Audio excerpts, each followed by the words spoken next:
Welcome to Season 3's Special Edition. For three for the win, yes! And as the trade deadline looms in what figures to be and may already be the craziest NBA trade deadline in history, I have had so many subscribers, viewers reach out and say, how does this work?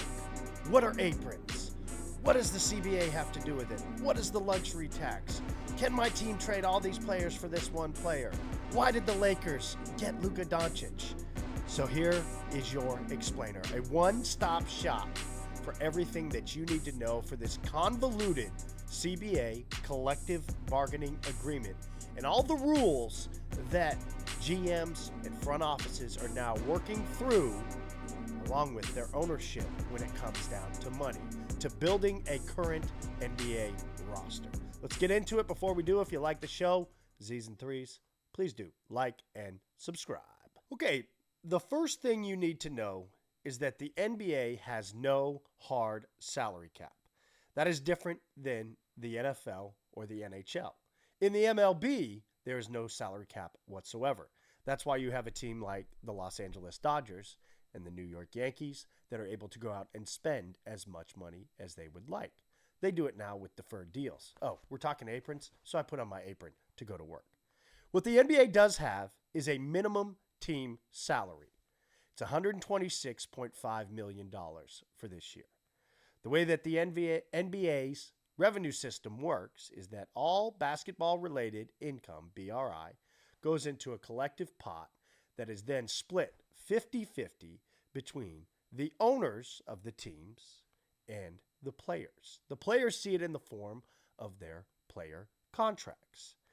So that then goes into a salary cap, a soft salary cap that is at $140.588 million.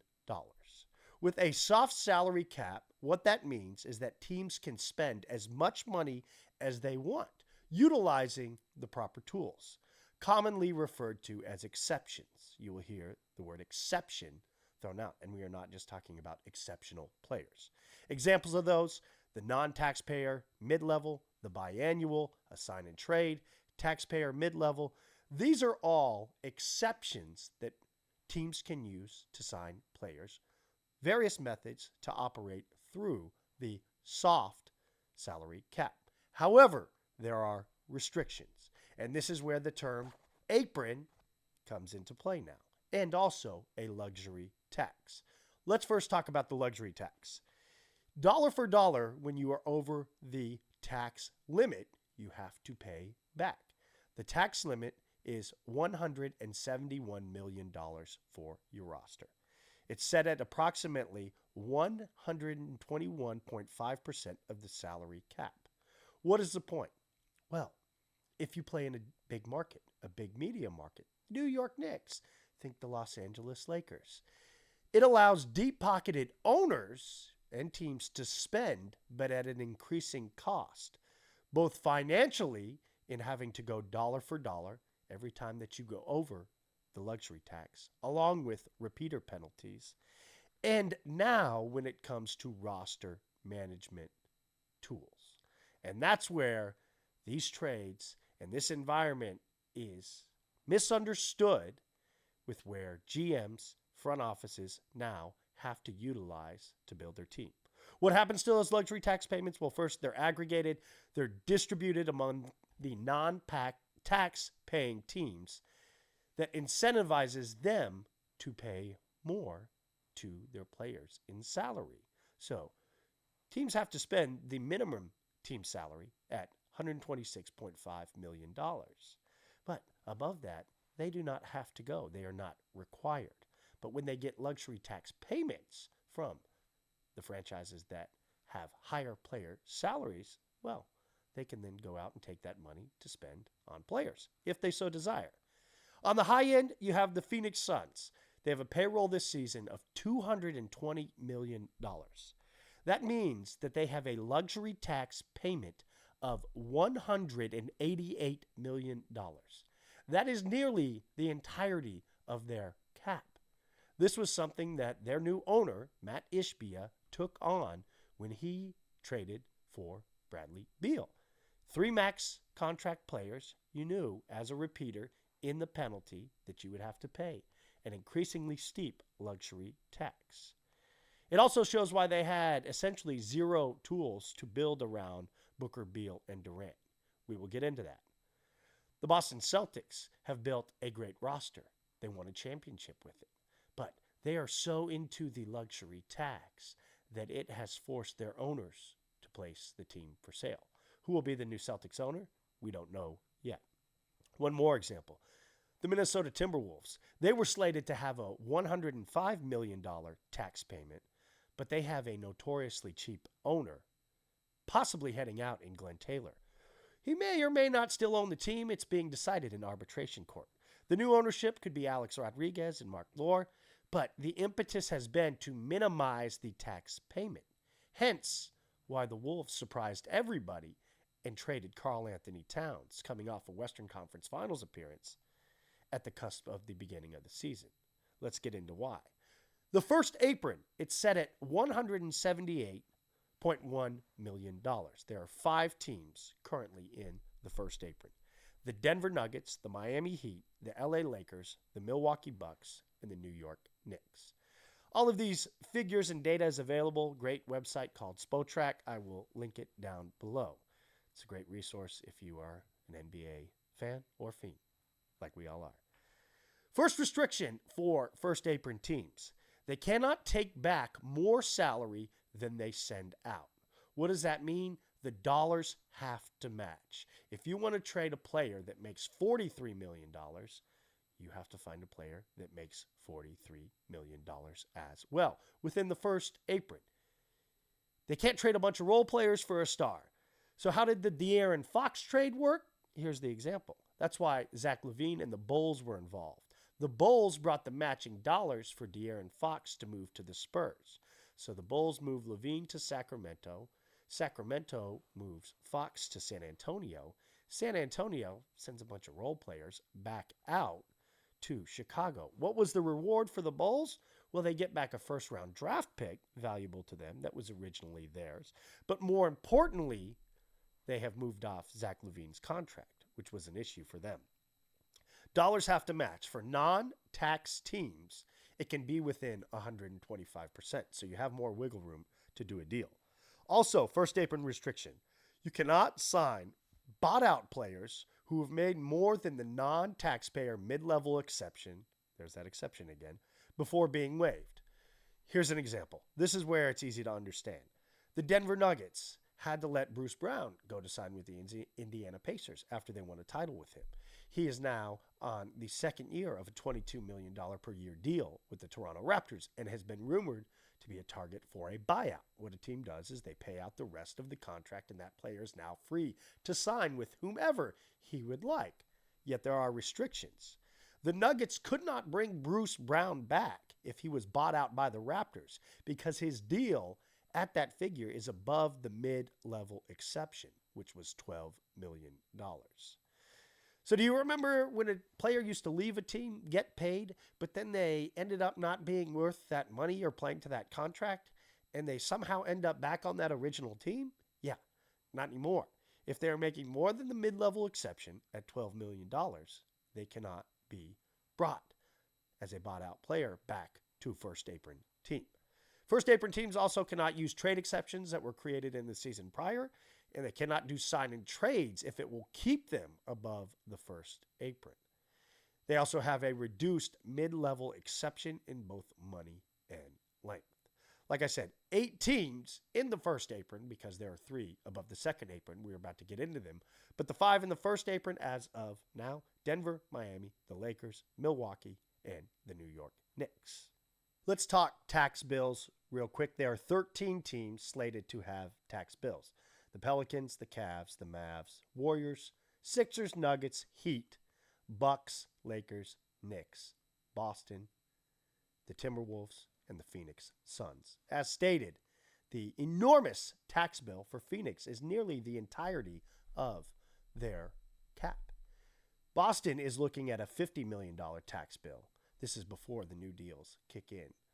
The 2 highest paid players in the league, the 2 biggest contracts in NBA history for Jason Tatum and Jaylen Brown. Minnesota, a $91 million tax bill. As I told you, folks, the soft salary cap, $140 million. The minimum team salary is $126 million. So when you talk economics, team owners do not want to be in the luxury tax for more than a season, possibly two. It gets punitively more expensive. There are repeater tax penalties the longer you stay in there, because you could say, well, if we're making money, why not just keep paying the tax? We're going to keep winning. We make more money when we go into the playoffs. We sell more merchandise. Why not? Well, it gets increasingly more expensive. So that is the first apron and the luxury tax. Let's get into the second apron. Okay, this is where it really gets fun. The second apron, $188.9 million. And why this came about, it was a reaction to the high spending of the 2010s. Think the Golden State Warriors and the Cleveland Cavaliers. It came into effect at the second apron in the 2024 offseason. So mind you, this is a new paradigm that owners, GMs, front offices, and us fans are now operating under, which is an increasing reason as to why there is so much confusion and anger as to understanding why was Luka Doncic traded. Well, let's talk second apron. I know the Mavs aren't a second apron team, but the second apron is where you want to stay out of, because boy, is it jail. You get all the first apron restrictions as well, obviously, that I just talked about. Next, teams lose access to their mid-level exception and players that are bought out. So two massive roster building tools you cannot use.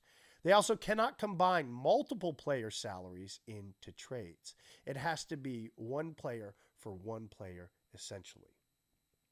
You cannot include cash in trades as well.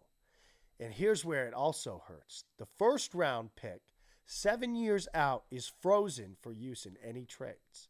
We're so used to first round picks being thrown in there, and you think, oh, well, that's 10 years out. Who knows? We'll deal with it later. But now those picks are frozen. And it can be unfrozen if the team gets back below the second apron in at least 3 of the next 4 years. But if you remain in the second apron for 2 of the 4 years, the pick is automatically moved to the end of the first round. So it doesn't matter. You could be a lottery team that has the most amount of lottery balls, gets the first pick, but if your pick is frozen, you're picking last. Teams can also only, in the second apron, re-sign their own free agents, sign draft picks, and sign players to minimum contracts. That's what we saw with the Phoenix Suns when they were trying to build their roster out around their 3 max contract players. They wanted to go out and get a point guard. Well, Tyus Jones was sought after, and they were able to get him on a veteran minimum, with the appeal being you get to play for the Phoenix Suns. He forewent a lot of money to do that. It's also why we saw them re-sign Grayson Allen, because he was one of their own players, their own free agents, that they could then defer the money and move it down. Teams can also do trades where equal or less salary comes back. This is the Minnesota Timberwolves. That's why they were able to do Karl Anthony Towns for Julius Randle and Dante DiVincenzo.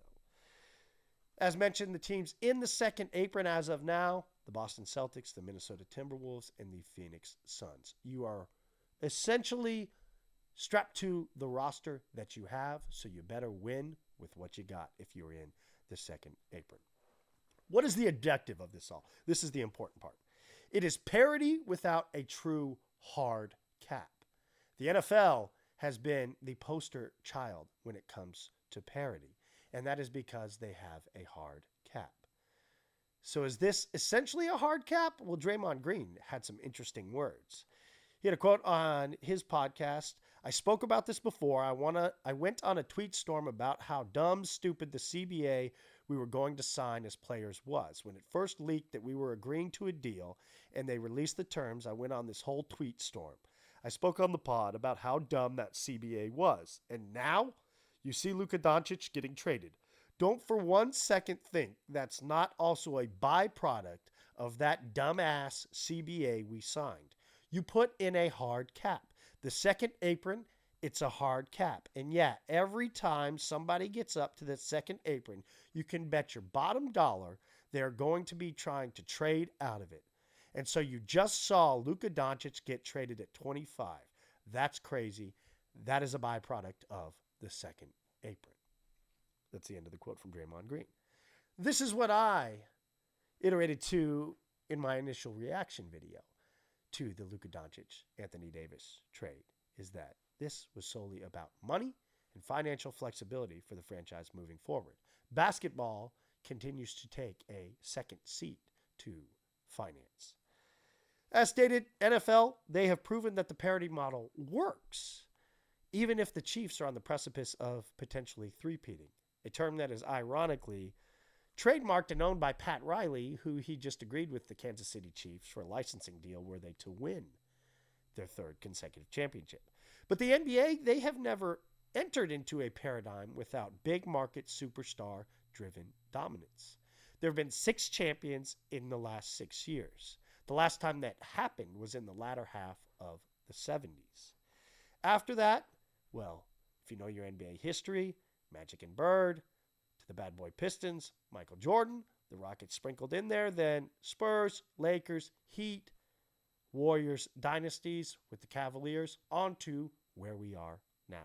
The question then becomes, is parity a good thing for the NBA? We've never known it. Fans have never known it. How does this relate to the Luka AD deal and others we may see? Well, gone are the days of being able to package a bunch of players, and the front offices have to be so much more astute in how they get deals done and who they sign to deals. You are essentially wed to your players, especially if you succeed with said players. That's why the Bucks re-signed Chris Middleton. It's why the Denver Nuggets re-signed Jamal Murray in spite of lingering questions. They had no other choice, because where are you going to get talent like that if you are already committed financially to 2 other max players, which the Nuggets were in Nikola Jokic and Michael Porter Jr. The Mavs and the Lakers, they were able to do this deal as the money essentially matched, with both players making $43 million. What Mavs GM Nico Harrison did was shop for the player that he wanted. He said, this is the guy I want. I'm going to go trade, rather than open it up on the market and have it be a free-for-all. That is what has angered the other front offices, general managers, and the like, because the NBA has never known a paradigm like this.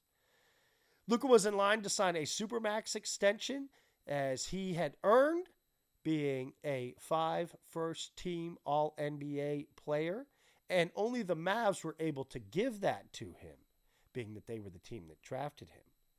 This was a tool that was initially designed that allowed teams to retain their homegrown talent, with the incentive being money. On the other side of the spectrum, think De'Aaron Fox. The Sacramento Kings general manager has come out today saying, we repeatedly offered deals. Well, that wasn't to the liking of Fox, whether that be the money that was offered, if it wasn't the true max that he could get, or staying in Sacramento. The unintended consequences of this Supermax now, which was supposed to help smaller market teams keep their talent, is that you have teams in all markets that are reluctant to commit that much money if they have any sort of questions. So hopefully that helps you gain some clarity. Aprons. Second apron, very bad.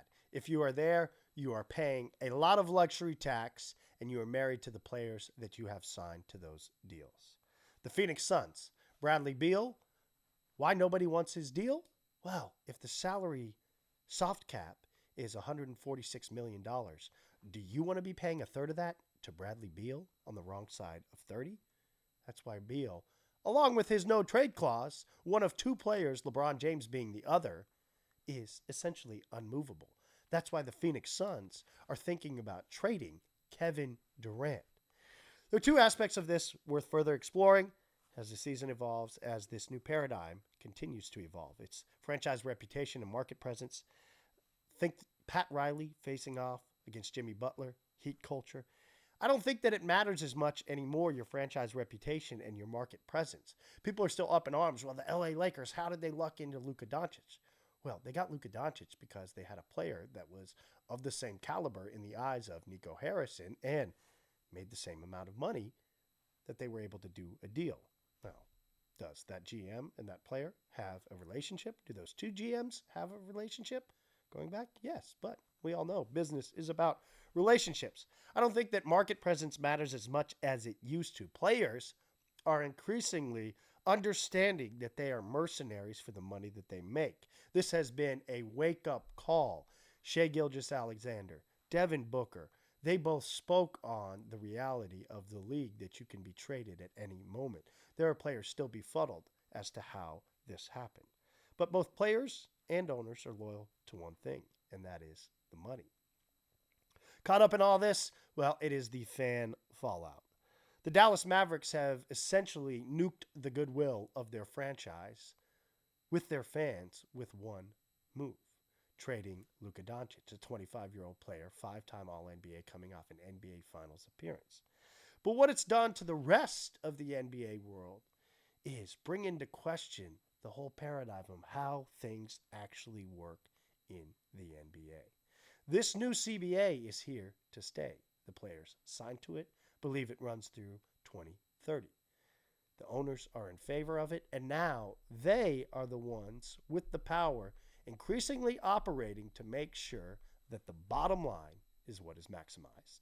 I put on my apron and I went to work. Hopefully that further helps you understand the new environment under which your favorite team is operating and maybe makes some sense as to why we are seeing the things that we do. There's still more big trades to be made, more big names to move. Well, we will have to wait and see. Thursday is the NBA trade deadline. But the things to remember: first apron, okay, you can deal with if you're chasing the title. Second apron, no, very bad, and luxury tax. That is your NBA collective bargaining agreement trade explainer, as we are on the precipice of a furthering of the craziest NBA trade season we have ever seen. If you're a fan of the NBA, well, check out Z's and Threes. It's my daily recap show, all the latest scores, stories, news, and notes delivered to you Monday through Friday on YouTube, podcast as well, in under 30 minutes. Hope to see you there. Peace.